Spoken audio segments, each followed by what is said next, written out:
ये तो इस वक्त की टॉप हेडलाइंस थी, लेकिन जरा मार्केट स्क्रीन्स पर लेकर आइए।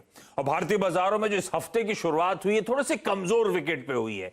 1% से ज्यादा की कमजोरी के साथ सेंसेक्स और निफ्टी इस समय आपको कामकाज करते हुए नजर आएंगे। 122 अंक निफ्टी नीचे 10,260 के स्तरों पर। आज के लोज 225 के थे, तो ऑफ डेज लोज वो देखिए आप लोग की स्क्रीन पे आपको नजर आएगा, वो जरूर देखने को मिल रहा है। और हर टिक के साथ रिकवरी है। 10,290 10,295 के लेवल्स पर इस समय अब निफ्टी ट्रेड करता हुआ, तो एक स्मार्ट रिकवरी दिन के लो से अब हम इस समय प्ले आउट होते हुए अपनी स्क्रीन्स पे देख रहे हैं। तो कहां 225 के लोस थे और इस समय 300 के लेवल्स के आसपास बढ़ते हुए ऑलमोस्ट 70-75 पॉइंट की एक तगड़ी रिकवरी इस समय निफ्टी में देखने को मिल रही है। ये सबसे इंटरेस्टिंग डेवलपमेंट इस समय का। और 10,300 के करीब बढ़ रहे हैं हम। आज 10,325 के दिन के हाईज थे, तो नियर डेज हाईज। कुछ देर पहले अगर ये 5 मिनट पहले हेडलाइन होती तो मैं कह रहा था ऑफ हाईज थे, अब मैं कह रहा हूं नियर डेज हाईज इस समय भारतीय बाजार कामकाज कर रहे हैं। बड़ा स्ट्रॉन्ग मोमेंटम लो लेवल से इस समय आपकी स्क्रीन पर। कुछ देर पहले बैंक निफ्टी में तगड़ा अंडर परफॉर्मेंस था, अंडर परफॉर्मेंस अभी भी है, लेकिन 2% से ज्यादा की कमजोरी थी। 2 से 2.5% बैंक निफ्टी नीचे था, अब 1.5% नीचे है। तो दिन के लो से निफ्टी बैंक को जरा इंटरडे स्क्रीन पर लेकर आइएगा, उसमें एक रिमार्केबल रिकवरी इस समय प्ले आउट होती हुई। 330 अंक, हालांकि निफ्टी बैंक अभी भी नीचे, पर लोअर लेवल से कुछ रिकवरी दिखाने की भारतीय बाजार इस समय आप लोग की स्क्रीन पे देखिए कोशिश करते हुए। खैर, जो वीकनेस आई थी उसके पीछे वजह थी कि ओवर द वीकेंड क्यूज जो हमने गैदर करे थे वो कमजोर थे। डाउ में फ्राइडे को 730 अंकों का दबाव था। दुनिया भर में ये जो पैंडेमिक है, ये जो कोरोना वायरस है, इसके जो रीइमर्जेंस हो रहा है, जो इसके आंकड़े तूल पकड़ रहे हैं, उससे नर्वसनेस इक्विटी में क्रीप इन हो रही है। तो बेसिकली कहते हैं ना, वो रिस्क ऑफ ट्रेड है।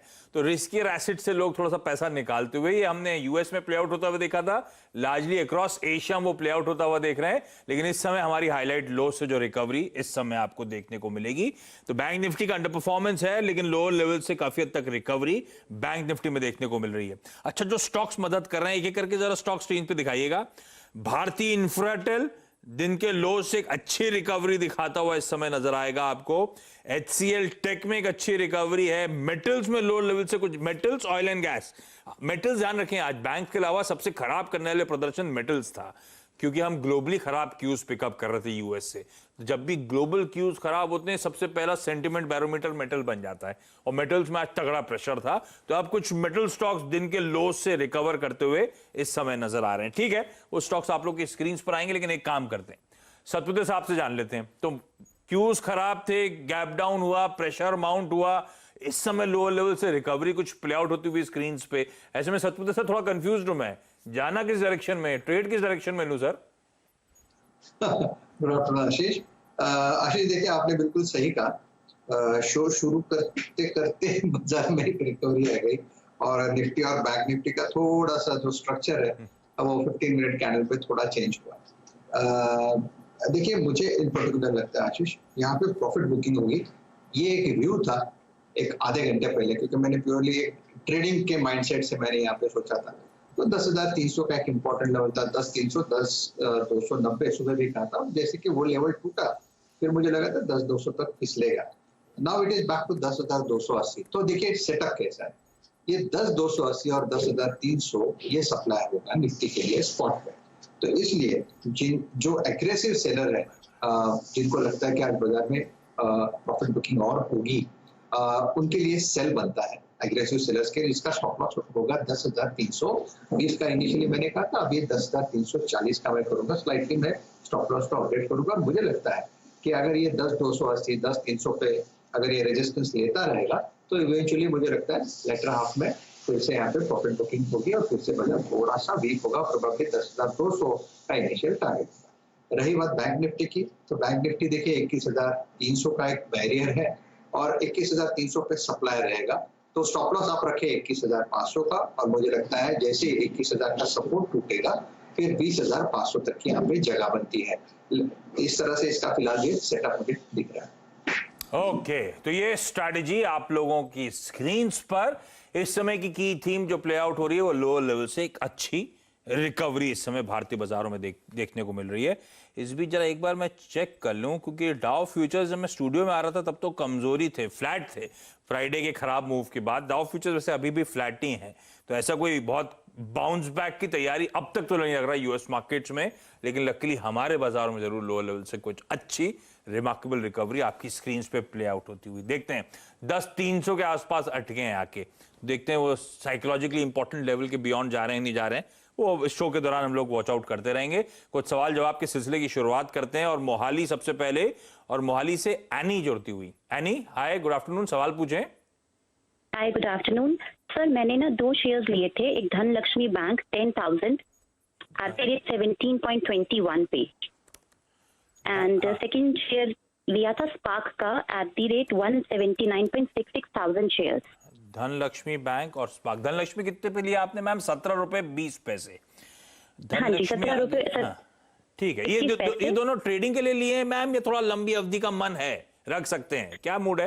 एक्चुअली मैंने इंट्राडे के लिए लिए थे, बट देन जब से मैंने लिए तो ये डाउनवर्ड ट्रेंड में ही थे, तो अब मैं कंफ्यूज हूँ कि मैं इनको लंबा लेके चलूं, होल्ड करूं कि मैं सेल कर दूं। नहीं तो नहीं, हमें अपना ट्रेड डिसाइड करना है नहीं। अगर हमने ट्रेडिंग का मन लिया था तो हमें उसके लिए स्ट्रिक्ट स्टॉप लॉसेस प्लेस करने चाहिए थे, उस ट्रेड को ट्रेड की तरह ही ट्रीट करना था। अब क्या हुआ, ट्रेड जब अटक गया पोजीशन, तो हमने उसको एक इन्वेस्टमेंट बेट के तौर पे तब्दील करने का मन बना रहे हैं, जो ओरिजिनली प्लान नहीं था। ये गलत स्ट्रैटेजी है पहली चीज तो, लेकिन ठीक है, अब तो जो हो गया हो गया। सतपुते सर, पहले एक एक करके, Dhanlaxmi bank portfolio like share तो आई डाउट होगा, लेकिन फिर भी आपको कुछ टेलविंड्स नजर आते हैं। पोजिशनल ट्रेड के लिए आज से रख लूं, थोड़े टाइम होराइजन के लिए क्या?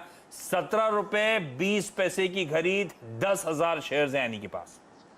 आशीष, मुझे लगता है कि धनलक्ष्मी बैंक में एक हमने टारगेट दिया था कि ये पहला अटकेगा करीबन 18 रुपए, और वो लेवल निकलेगा तो करीबन मुझे लग रहा था कि ये 23-24 रुपए तक जाएगा। एंट्री गलत है, मैं यही कहूंगा। शॉर्ट टर्म के लिए आप बने रहे, मुझे लगता है एक स्विंग अभी बाकी है जहां पे आपको एक्सिट अपॉर्चुनिटी मिलेगा। स्टॉप लॉस आपका 13.5 का होगा, अपसाइड में इसका टारगेट जो रहेगा 18 का, तो आपको एक एग्जिट तो डेफिनेटली मिलेगा।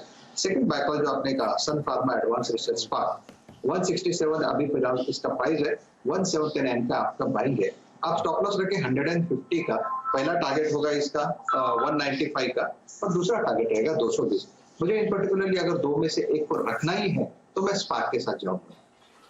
ठीक है, तो एनी एक कॉल आपके लिए आते हुए, स्पार्क तो मेरे ख्याल से फार्मास्यूटिकल की रैली और सन फार्मा के आउट परफॉर्मेंस का एक इंटरेस्टिंग प्ले भी है, तो हाँ, इसे पोर्टफोलियो में रख सकते हैं। रह रहे कि आप देखिए उछाल भी, आज तो खैर एट डेज हाइज इस समय स्पार्क कामकाज करता हुआ, सन फार्मा एडवांस रिसर्च कंपनी, तो इसमें आप रख सकते हैं। बाकी धनलक्ष्मी बैंक की जो स्ट्रैटेजी है वो आप लोग की स्क्रीन पर आएगी। वडोदरा चल रहे हैं और अमित जी अब हमारे साथ जुड़ रहे हैं। अमित जी हाय, गुड आफ्टरनून सर, सवाल पूछें।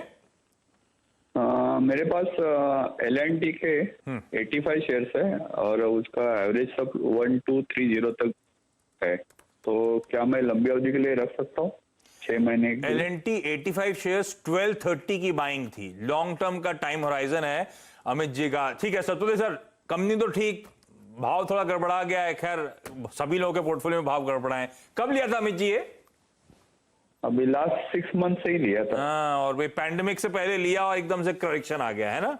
या उससे पहले तो सत्तर से सही है, उससे पहले 1200 के आसपास के लेवल से बड़े अट्रैक्टिव लग रहे थे बाइंग के लिए। किसी ने सोचा नहीं था पैंडेमिक ग्रिप कर जाएगा और फिर सारा मार्केट इस तरह करेक्ट हो जाएगा। अब जो है वो है, गिरावट आ गई है इनकी बाइंग से, काफी नीचे आ गया है स्टॉक। क्या करना है, लॉन्ग टर्म का टाइम होराइजन है, तो L&T शायद लॉन्ग टर्म में रखने लायक हो सकता है, पर ज्यादा इंपॉर्टेंट सवाल, क्या मैं एवरेज करूं इन लेवल्स पे, कहीं ट्रेल करूं स्टॉप लॉस को, कैसे अपने पोर्टफोलियो में रखूं, क्या सेफर बेट होगा?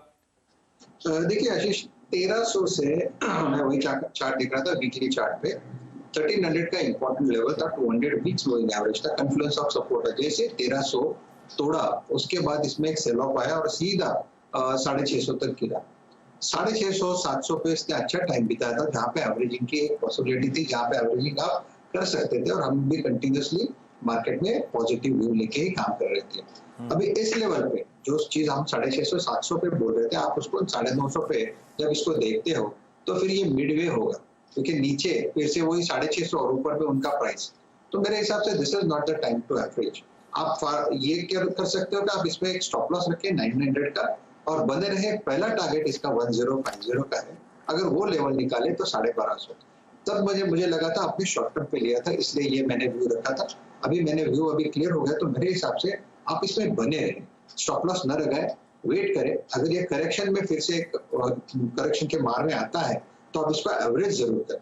तो प्रोबेबली 700 750 का जो प्राइस है वो बेटर प्राइस होगा, क्योंकि वहां पे आपको जो पुल बैक पे आपको आपका एग्जिट भी आराम से मिल जाएगा। तो ये जो लिखा है इस पे मत जाएं आपकी, क्योंकि टाइम होराइजन अलग है तो स्ट्रैटेजी थोड़ी बदल जाती है। किसी भी करेक्शन में जो राजेश मेंशन कर रहे हैं उन लेवल्स पर चाहें तो एवरेज करने के भी आप मौके ढूंढ सकते हैं। पता नहीं राजेश सर की आवाज मेरे कान में भरभरा रही है। होपफुली आप लोगों की टीवी स्क्रीन पे क्लियर आवाज आ रही होगी, तो आप लोगों को स्ट्रैटेजी ज्यादा अच्छी समझ में आ रही होगी। मेरे में कुछ भरभराहट आ रही है, हो सकता है टेक्निकल इशू हो, शायद मेरे में अलग से हो। अच्छा, आप लोग अपनी स्क्रीन के राइट हैंड साइड पे देख रहे होंगे वो टीजर है कि आज सुबह से मुनाफे की तैयारी में हम एजीएम की पेशकश शुरू कर दिए, आवाज जनरल मीटिंग। तो आपने दरअसल अब देखा होगा जुलाई महीने में तमाम बड़ी बड़ी कंपनियों की एजीएम्स हैं। हम लोग एनुअल जनरल मीटिंग में जाते थे, है ना, आप सबको जिनको शौक था। अब वर्चुअल हो गई है, कई लोग अब तो जाना है ही नहीं, कई लोग कनेक्ट भी नहीं हो पा रहे हैं। तो आवाज ने क्या करा है, मैनेजमेंट कमेंट्रीज एजीएम में आउटलुक को लेकर क्या परिस्थिति है इस समय, उसको लेकर जो कमेंट्री सामने आ रही है उनको प्रेजेंट करने का तरीका ढूंढा है इस आवाज जनरल मीटिंग के जरिए। तो सैटरडे को इन्फोसिस की एजीएम हुई थी। अच्छा, सतपुते सर बैठे हुए हैं, सतपुते सर एक बार चार्ट चेक दीजिएगा।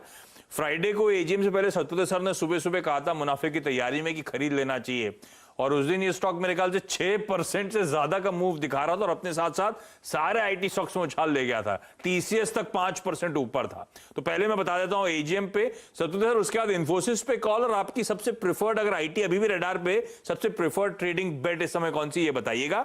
अच्छा, एजीएम में क्या हुआ वो ग्राफिक्स जरा स्क्रीन पे डायरेक्टर साहब प्ले आउट करिएगा। सैटरडे को शाम को 4 बजे वो वर्चुअल कॉन्फ्रेंसिंग के जरिए एजीएम हुई थी। 39th एजीएम थी इन्फोसिस की, और 1771 लोगों ने एजीएम में पार्टिसिपेट करा था। अब एजीएम में क्या हुआ, सबके जहन में सबसे बड़ा सवाल तो इस समय क्या है, कोविड का क्या इंपैक्ट है साहब, कितनी दिक्कत है, कब रिकवरी देखने को मिलेगी, सबसे इंपॉर्टेंट सवाल यही था। तो उसी से मैं शुरुआत कर रहा हूं। उस पर मैनेजमेंट ने कहा कि भाई जो क्वार्टर की शुरुआत में अप्रैल में हम लोग सोच रहे थे जितना दबाव, जितनी दिक्कत होंगी, दरअसल उतनी दिक्कतें क्वार्टर में कोविड के चलते देखने को नहीं मिली हैं। इनफैक्ट वो कह रहे हैं deal closures, decision making cycle जो एक्सपेक्ट कर रहे थे और लॉन्गर होगी, जो एंटिसिपेट कर रहा था उससे तो कम ही दिक्कतें अब तक सामने आई हैं।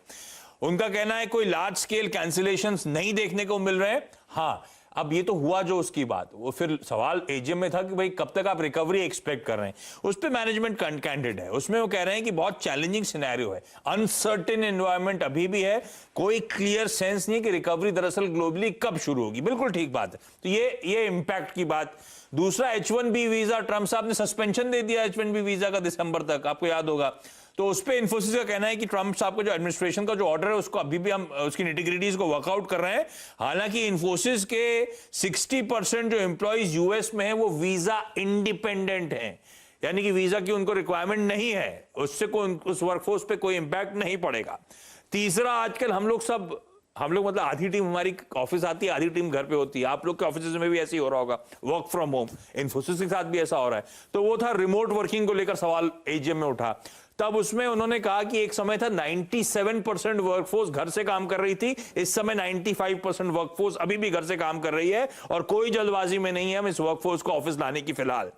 इनफैक्ट वो भी इसलिए कह रहा हूं कि टीसीएस ने भी ये बात कह रखी है, ये भी इंफसाज कर रहे हैं आगे चलते हुए एक हाइब्रिड मॉडल मतलब कुछ लोग दफ्तर में जो जरूरी स्टाफ होगा, बाकी लोग घर से ही इवेंचुअली काम करते हुए आपको नजर आएंगे लॉन्गर टर्म में।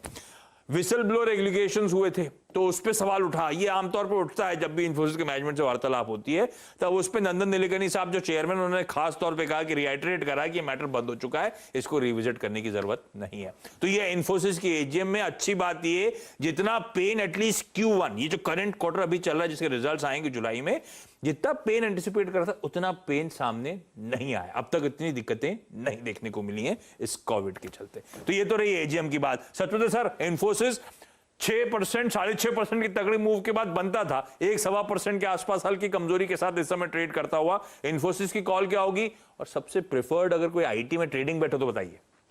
आशीष, उसके पहले मैं थोड़ा सा निफ्टी पे भी कमेंट करना चाहूंगा। देखिए 10,280 और 10,300 का रेजिस्टेंस था, ये रेजिस्टेंस पार किया है। तो यहाँ पे फर्स्ट ऑफ ऑल शॉर्ट थोड़ा अवॉइड करें, यही मुझे लग रहा है, क्योंकि जिस तरह से रिकवरी आ रही है लोअर लेवल से, मुझे लगता है ये शॉर्ट कवरिंग थोड़ी फिर से तेज होगी।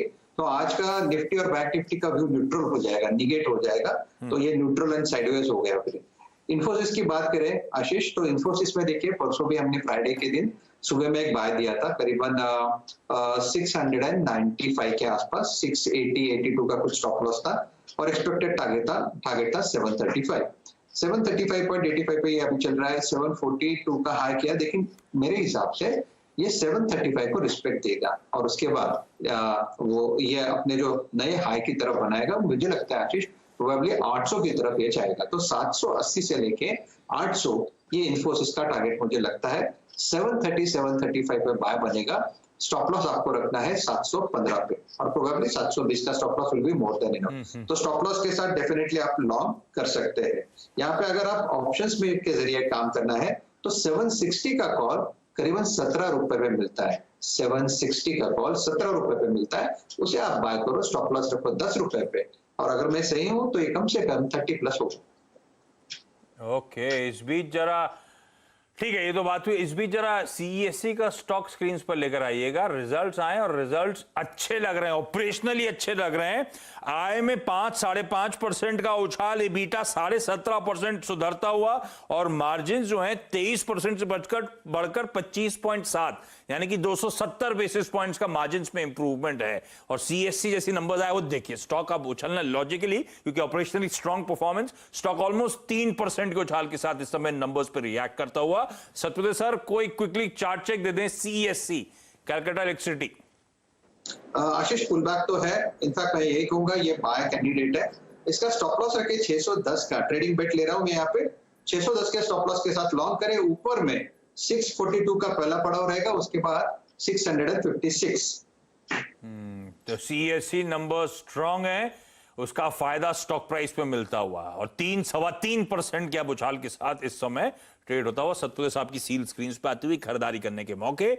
इस नोट पर ब्रेक ले रहा हूं, फिर से मार्केट्स को रडार पे रखिएगा। 10-300 के जो साइकोलॉजिकली इंपॉर्टेंट लेवल है उसके बाकी तेजी दिखाई थी, एक बार निफ्टी दिखाई राइट साहब, उसके बाद कुछ वापस आप 10-300 के जोन के आसपास देखिए थोड़ा सा कूल ऑफ होता हुआ। ब्रेक के बाद लौट के आएंगे तो चेक लेंगे मार्केट्स का। इस बीच कोलकाता से संजीव जी इंतजार कर रहे हैं, मेरे ख्याल से उनका अशोका बिल्डकॉन पे सवाल है, तो ब्रेक के उस पार उनकी क्वेरी को भी सॉल्व करें।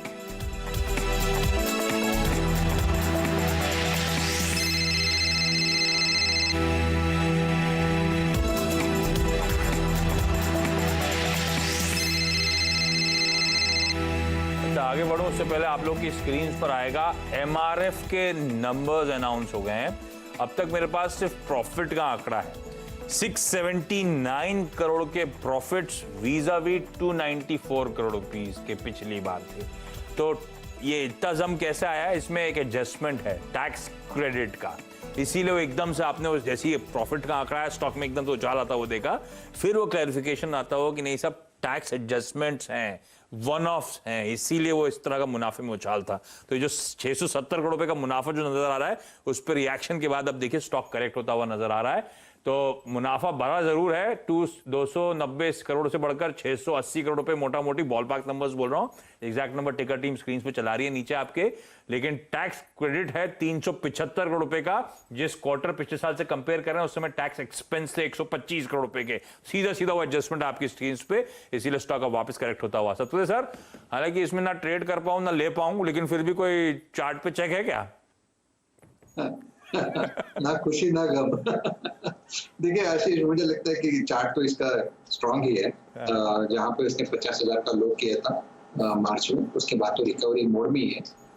मैं यही कहूंगा कि यहाँ ये काउंटर ऐसा है कि आपको इसको छेड़ना नहीं है। तो ये मुझे लगता है जहां से गिरा था करीबन 72,000 के आसपास का इसका आया था, तो स्ट्रॉन्ग पॉसिबिलिटी है कि ये फिर से एक बार के लिए लगा जाए, और ये ऐसा काउंटर है कि एक ही दिन में लगा भी सकता है। तो मैं तो यही कहूंगा कि आपके पास पोजीशन है तो इसमें बने रहे, काउंटर अच्छा है और सेक्टर भी देखिए अच्छा ही चल रहा है, इंडस्ट्रीज देखिए ओवरऑल। हाँ ठीक है। तो अच्छा, इबिटा मार्जिन वैसे बड़े हैं, इंप्रूव हैं, प्रॉफिटेबिलिटी एडजस्टमेंट हो सकते हैं। मार्जिन 14.7 से बढ़कर 15.8 मैंने चेक करे, तो करीब करीब ये तो 110 बेसिस पॉइंट्स के मार्जिन में इंप्रूवमेंट है। नंबर्स उस फिर हरे निशान में आ गया, ये नंबर्स आने दीजिए, स्क्रीन पे चलते रहेंगे डिटेल नंबर्स। प्रॉफिटेबिलिटी में एडजस्टमेंट्स था, लेकिन ऑपरेशनल परफॉर्मेंस बुरा नहीं है। स्टॉक देखिए जैसे ऑपरेशनल परफॉर्मेंस आया वापस हरे निशान में आपको ट्रेड करता हुआ नजर आएगा। कोलकाता से संजीव जी इंतजार कर रहे हैं। संजीव सर, सॉरी इंतजार कराने के लिए। सर सवाल पूछें। Good afternoon sir, it's okay. Sir, good afternoon. First of all, sir, I have 2000 Ashoka Buildcon at 59, and my investment horizon is for 3 months. Please explain. ठीक है, तो 3 महीने के लिहाज से अशोका बिल्डकॉन और खबरों के बीच में स्टॉक रह रहे के वैसे तेजी दिखाता रहता है सतपुते सर, आपने नोटिस करा हो तो।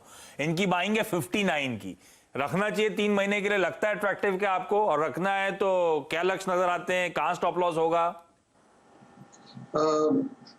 आशीष, उन्होंने 59 पे लिया और उसके बाद वो 70 तक गया था, यानी उनको पैसा दिखा। 59 कह रहे हैं, हाँ ठीक है, मतलब 59 कह रहे हैं। Yeah, because it went up to 70 rupees, so 59 to 70. So अभी now it is back to that 61 odd level. So अभी फिलहाल मैं यही कहूँगा, आप बने रहे, स्टॉप लॉस रखे 58 का, ₹1 का स्टॉप लॉस मेंटेन करें। और अगर मैं सही हूँ तो ये फिर से एफर्ट देगा, एक बार के लिए ट्राई करेगा ये 75 तक जाने के लिए। तो 75 से लेके 80, 81 ये इसका एक पड़ाव है जहाँ तक उसको जाना है। तो आप स्टॉप लॉस रखे और बने रहे। ओके, चलिए समय खत्म हो गया है। एक स्टॉक स्क्रीन पे दिखा दीजिए, अवंती फीड्स। अब आगे आने वाले शोज में उस पर चेक भी लेंगे, लेकिन 14% का तगड़ा मूव आता हुआ। हेमंत ने आज सुबह 2020 में लिया था, कुछ दिन पहले हमने इसको जैकपॉट के तौर पे हाईलाइट करा था, और देखिए क्या गजब का मूव ये स्टॉक इस समय गजब के वॉल्यूम से दिखाता हुआ। सतपुते सर धन्यवाद वक्त निकालने के लिए। आज क्विकली यहाँ पे छोटा सा ब्रेक के उस पर हर्षदा रेड्डी हैं, मिड कैप मंत्र लेकर आएंगे, और हर्षदा भी आज स्टूडियोज में आपको नजर आएंगे।